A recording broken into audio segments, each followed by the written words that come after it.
Dit is nou tyd om finansies te bespreek met niemand anders nie as ons gunsteling bankbestuurder Thys van Sail. Thys weer eens wel. Lang klaar gesien. Ja, het voel vir my soos vir ewigheid. Bankbestuurder is julle krediete is al verkeerd. Okay. Nie meer daai blou trui aan. Ek dink ons debt ceiling is nou daar. Okay. As jy gepraat van debt ceiling, kom ons gaan kyk bietjie eers na vanoggend se praatjie wat ons wil hê oor die Verenigde Nasies wat basies jy weet ondersteun word deur 17 ander lande is basies weet onder druk. Jy sal dit nie glo nie. So met ander woorde as jy gaan kyk, Amerika speel so prominente groot rol in die Verenigde Nasies dat hulle selfs tot en met 22% van die totale befondsing gee vir al hulle inisiasies waarmee hulle basies weet betrokke is. So as Amerika homself wil onttrek van daai proses af en die befondsing wat hulle stelselmatig begin reeds onttrek, kan dit self sien dat daai Verenigde Nasies kan ontbind. Nou, imagine 'n wêreld, wat nie 'n Verenigde Nasies het sedert 1945, met die Tweede Wêreldoorlog. Dit was hulle daar gesit juis vir 'n rede. En nou het jy 'n land soos Amerika wat een van die voorstanders was wat hierdie organisasie gestig het destyds, wat nou byvoorbeeld sê onder 'n administrasie wat sê nee, Amerika eerste. Dit is wat dit is, ons is non-negotiable, jy weet, ons worry nie oor ander wat so organisasies, byvoorbeeld soos Human Rights Council, World Health Organization, Paris Climate Change Arrangements, en selfs NATO. So, wat hulle self wil basies sê, stelselmatig wil onttrek. So dit is waantoe wêreld wat politiek op pad is, deur een individu, wat byvoorbeeld nou hierdie drastiese stappe vat. So ek dink byvoorbeeld net, wow, hy het nou 'n bietjie stadiger geraak en hier gaan ons maar net weer. Soos also dit net die een ding is dat die volgende ding toe. So weer eens ook, hulle is ook 'n deel van die World Trade Organization, wat Amerika is.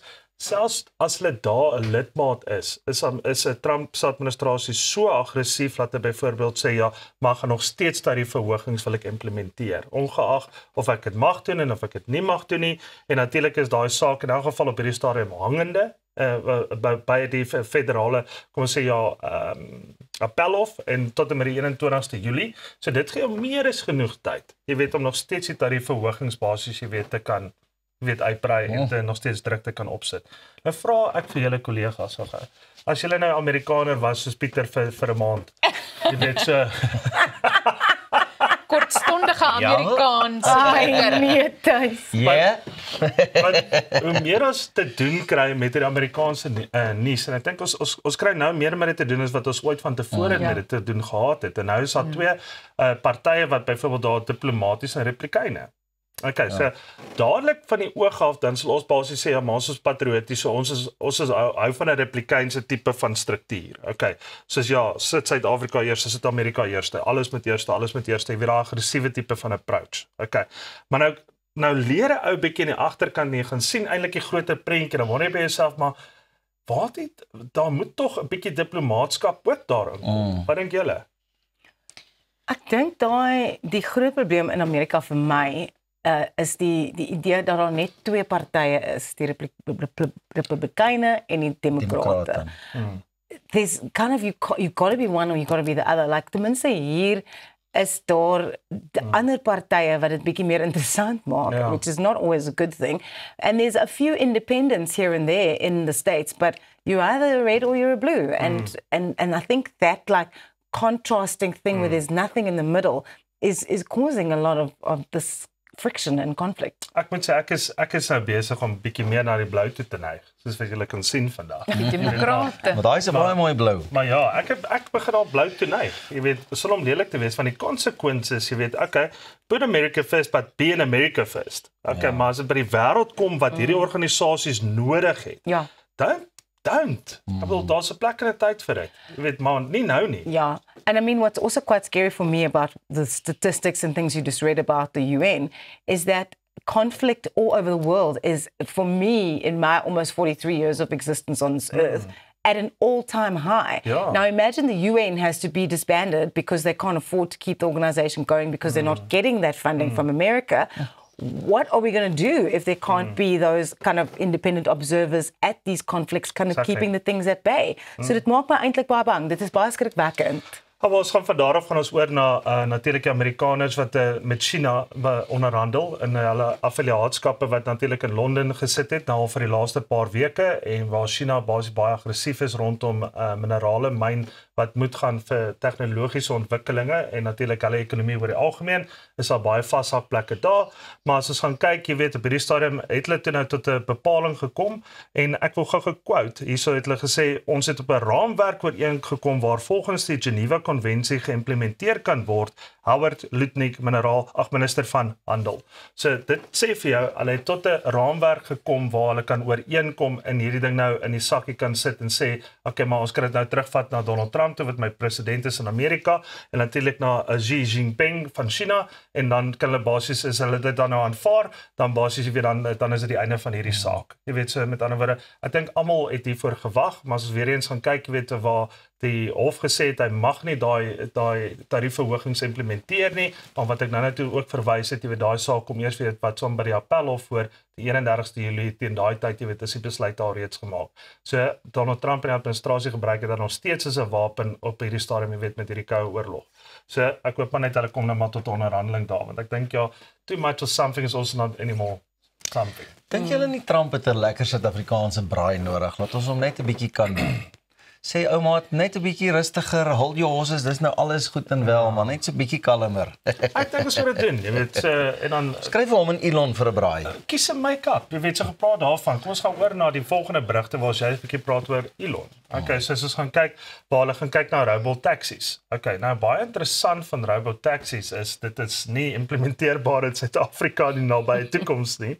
En natuurlik, jy weet, maar hulle wil dit so vinnig uitrol soos nou die 22ste Junie. Okay, wat in volgende week is. Ja. Maar ja, soos wat Elon sê, hy wil dit dalk skuif want hy soos wat hulle sê sy woorde is, we are super paranoid about safety. Okay, so dankie Elon, ek bly jy's super paranoid about safety. Jy weet, hy was blykbaar baie lank terug in Suid-Afrika as ek kom by taxis en paranoid about safety, maar in elk geval, hulle wil begin met so 10 tot 20 karre, jy weet met sekere roetes wat hulle klaar uitgewys het. En natuurlik my vriend wat vir 'n maand in Amerika was met in Texas, jy weet in Austin. Okay.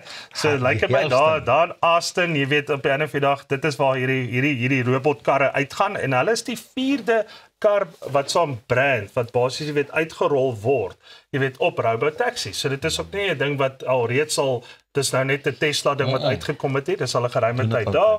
Die enigste verskil tussen Tesla en die ander ouens is natuurlik Tesla gaan hardloop net op kameras, waar die ander hardloop basies weet op radar en wat saam reeds beplande roetes. Weet wil Tesla hardloop op enige pad natuurlik, jy weet op enige tyd. Wat is julle opinie? Sê julle in so 'n kar klim? Dalk, maar ek dink nou aan iets wat jy maandag gesê het oor hoe die aandeleprys van Tesla so onmiddellik gedrap het toe Elon al hierdie uitlatings maak op Twitter en so voort. Hy het gister gesê dat hy dalk bietjie ver gegaan het met die uitlatings wat hy gemaak het oor Donald Trump, want his bottom line was being affected and now he's taking it back. So I just think it's very interesting that now these are coming out and he's trying to like get things rolling again after the debacle that was last week. Dis eintlik nogal nice, jy weet, jy waarskynlik die politiek soos 'n seepie geraak. Ja. Never know what you're going to get. Jy weet so jy kan amper wag om huis te gaan om sien en te kyk. Jy weet so, wat gaan aan? Ja, so jy mis amper daai ander seepie wat ons nie gaan free pound op hierdie show nie. Jy weet net om sien en te gaan. Dis maar ek het connections in Amerika en ek dink ons moet eintlik een keer 'n week of ten minste een keer elke 2 weke 'n bietjie daardie persoon as 'n korrespondent aanstel want ek onthou terwyl ek daar was en die persoon is Suid-Afrikaner wat nou al amper 30 jaar daar bly en hoe insiggewend dit was om 'n bietjie net die background te skets vir my, jy weet, ons het nuus gekyk maar 'n halfuur nuusbulletin het na 'n uur en 'n half toe gegaan want elke keer het hy net eers gou gepause dan verduidelik hy vir my dis wat gebeur het met die demokrate, dis net die republikeine en. So daar kan ons 'n vinnige 5 minute feature doen once every 2 weeks. Dan kan ons lekker hoor hoe gaan dit eintlik daaraan. Ek dink ons moet dit doen. Ja, ons gaan dit doen. Deal. Dan my laaste berig wat ek wil gehoor gesels deur Moneyweb het gegaan oor Capitec se einste Gerry Fourie wat die uitvoerende hoof is van Capitec het natuurlik statistiek Suid-Afrika in die bek geruk. waar hy gesê het en het 'n baie groot uitlating gemaak om te sê Suid-Afrikaanse statistiek Suid-Afrika is verkeerd met hulle werkloosheidssyfer wat hulle aangekondig het in die eerste kwartaal van ongeveer 32,9%. Hulle reken dit is so minstens 10%. Nou kollegas, daai is 'n massiewe verskil. En die uitkyk, jy weet, as Suid-Afrika maar 10% werkloosheidssyfer het, sit ons dan maar op 'n ander plek, jy weet wat die wêreld basically met die oog van hulle na ons kyk, want ons is een van die hoogste werkloosheidssyfers ter wêreld.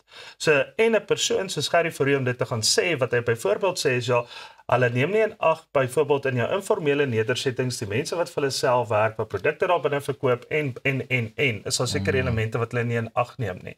En natuurlik Maluke van die Statistiek Suid-Afrika gaan hom aanhaal. Hy het natuurlik teruggeslaan en gesê, "We urge industry leaders to engage more deeply with official statistics before questioning their validity. While constructive debate is encouraging, solid evidence needs to be provided." Okay.